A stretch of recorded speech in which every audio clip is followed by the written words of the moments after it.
کہ کیا پتھر کی مورت بول کر کے ان کے عقیدوں کو مضبوط کر رہی ہے. حضور کے پاس آئے, کہا آقا ایسا ایسا معاملہ آ گیا ہے مکہ میں, آپ کی شان کے خلاف پتھر بات کر رہا ہے. حضور نے فرمایا چلو ہم بھی دیکھتے ہیں, چلو ہم بھی چلتے ہیں. حضور پاک صلی اللہ تعالی علیہ وسلم اپنے صحابہ کے ساتھ آئے. ارے بڑا مجمع تھا, پتھر بول رہا ہو تو کتنے لوگوں میں ویسی نیوز پھیل جائے, اور سب دیکھنے کے لیے آ گئے, سب جمع ہو گئے. اور ان کی تو عید تھی, ہماری تو عید ہے. خدا بول رہا ہے, خدا بول رہا ہے, جس کی عبادت کرتے تھے وہ بول رہا ہے. اب حضور جب تشریف لائے تو بولتی بند ہو گئی, اب نہیں بول رہا تھا. حضور نے پوچھا کیا بول رہا تھا بتاؤ. اب وہ بیچارے ادھر سے ادھر اس کو منا رہے ہیں, بولو جو صبح سے بول رہے تھے, بولو جو صبح سے بول رہے تھے. حضور ہے, حضور پاک صلی اللہ علیہ وسلم سامنے ہے, لیکن وہ پتھر کی مورتی بول ہی نہیں رہی, نہیں بول رہی ہے. بہت دیر تک کوشش کیا, صحابہ خاموش کھڑے تھے, لیکن باقی لوگوں نے کہا ہم سب گواہی دیتے, ہم سنے ہیں یہ آپ کے خلاف بول رہی تھی. حضور پاک نے کہا اچھا ٹھیک ہے, بول رہی تھی یہ مورت. تو حضور نے اس کو ہاتھ لگا کر کہا بولو جو بول رہی تھی. پتھر پھر بول پڑا, اشہد ان محمد رسول اللہ, میں گواہی دیتا ہوں محمد اللہ کے رسول ہیں. حضور پاک نے جب یہ کہا یہی بول رہی تھی, تو سب کی بغلیں جھانکنے لگ گئے, سب چہرے اتر گئے, اور کچھ نے تو اس کو گرا بھی دیا. صبح سے دوپہر تک خدا تھا, اب نہیں ہے. حضور کی شان میں بولنے لگ گیا. پتھر کیسے بول سکتا ہے, پتھر کیسے بات کر سکتا ہے؟ میرے عزیزو یہ کیا معجزہ تھا. اب میں آپ کو بتاؤں, حضور اکرم صلی اللہ تعالی علیہ وسلم جب وہاں سے واپس لوٹنے لگے, صحابہ کرام فرماتے ہیں ہم اسی تعجب میں تھے کہ یہ کیا ماجرا تھا. بیچ راستے میں حضور اکرم صلی اللہ علیہ وسلم کھڑے ہو گئے, کسی سے بات چیت کرنے لگے. ایک صاحب آئے ہوئے تھے جن کے تلوار میں خون کے قطرے ٹپک رہے تھے. حضور پاک نے پوچھا کہاں سے آ رہے ہو؟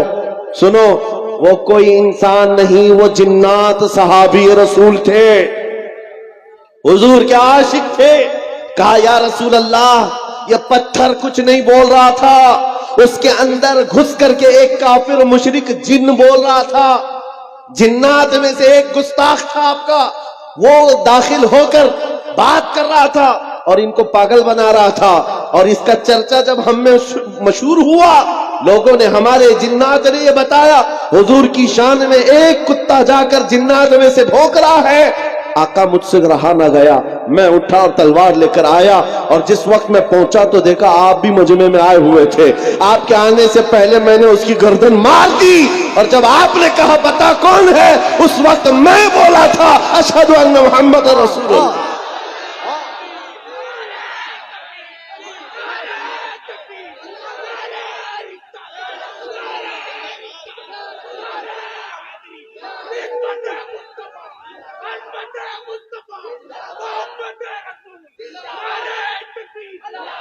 اسلام کی فطرت میں قدرت نے وہ لچک دی ہے, جتنا ہی دباؤ گے اتنا ہی وہ ابھرے گا.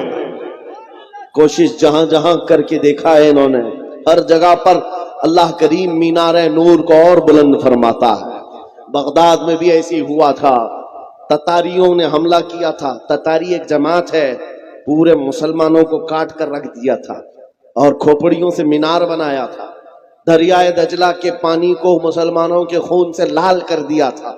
اور دربار میں ایک بار تتاریوں کے بادشاہ نے ایک عیسائی پادری کو بلایا تھا, اور چند مسلمانوں کو زنجیر میں باندھ کر کے اس کے دربار میں کھڑا کیا تھا. پیچھے ہاتھ بندھے ہوئے علماء ہیں, مومنین کی جماعت ہے, لیکن ایک عیسائی پادری کو بلایا اور کہا ان کے نبی کی شان میں خوب گالیاں دو اور ان کو جلاؤ, اس لیے کہ دنیا کو اچھی طرح سے معلوم ہے ان کو کاٹنے سے مارنے سے اتنی تکلیف نہیں ہوتی, ان کے نبی کے خلاف بولو تو زیادہ تکلیف ہوتی ہے.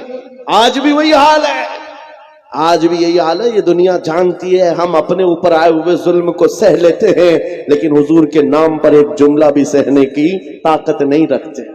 یہ ایمان ہے ہمارا, ایمان ہے. جب وہ عیسائی پادری دربار میں, بھرے دربار میں بھونکنے لگا حضور کی شان, پتا ہے اس وقت کیا ہوا تھا؟ بادشاہ کا ایک پالا ہوا کتا جس کو سونے کی زنجیر سے بادشاہ باندھتا تھا، ٹرینڈ کتا ہے، آوارہ کتا نہیں، پالا ہوا، اور پالے ہوئے کتے ہر چیز جانتے ہیں۔ وہ کتا وہیں سے بھونکنے لگا پادری کے اوپر، اور لوگوں نے کہا پادری کو کہ چپ ہو جا، بادشاہ کا کتا ناراض ہو رہا ہے۔ پادری نے کہا میرے کلام میں، میرے بیان میں اس سے اس کا کیا تعلق ہے؟ کتا کیا سمجھ رہا ہے؟ کتا کیا سمجھے گا؟ پھر وہ حضور کی شان میں پادری بولنے لگا، کتا پھر بھونکنے لگا، پھر بھونکنے لگا۔ یہ بادشاہ کا کتا ہے، خامخواہ نہیں بھونکتا۔ پادری کسی کی نہیں سنا، پھر تیسری بار حضور کی شان میں گستاخیاں ہرزہ سرائی کرنے لگا۔ کتا زنجیر توڑ کر نکل آیا اور بڑے دربار میں آیا اور ایسا حملہ کیا اس پادری کے اوپر، چھڑ کر دم زدن میں اس کو پھاڑ کر دو ٹکڑے کر دیا۔ ایسی ہیبت طاری تھی سب کے اوپر، ایسی ہیبت طاری تھی، کوئی کتے کے قریب نہیں جا رہا تھا۔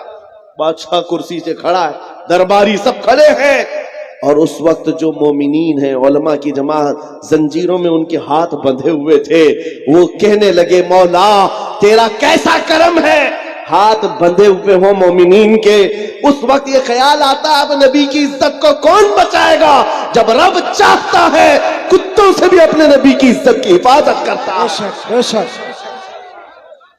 اور یہ عام کتا نہیں، امام ابن حجر عسقلانی لکھتے ہیں کہ اس کتے کی اس حرکت کی وجہ سے صرف ڈر نہیں بیٹھا تھا، اس دربار میں موجود 10,000 تاتاریوں نے اسلام قبول کر لیا۔ کہاں سے مٹاؤ گے، کہاں سے نکالو گے؟ اسلام کی فطرت میں، قدرت میں وہ لچک دی ہے، جتنا ہی دباؤ گے اتنا ہی وہ ابھرے گا۔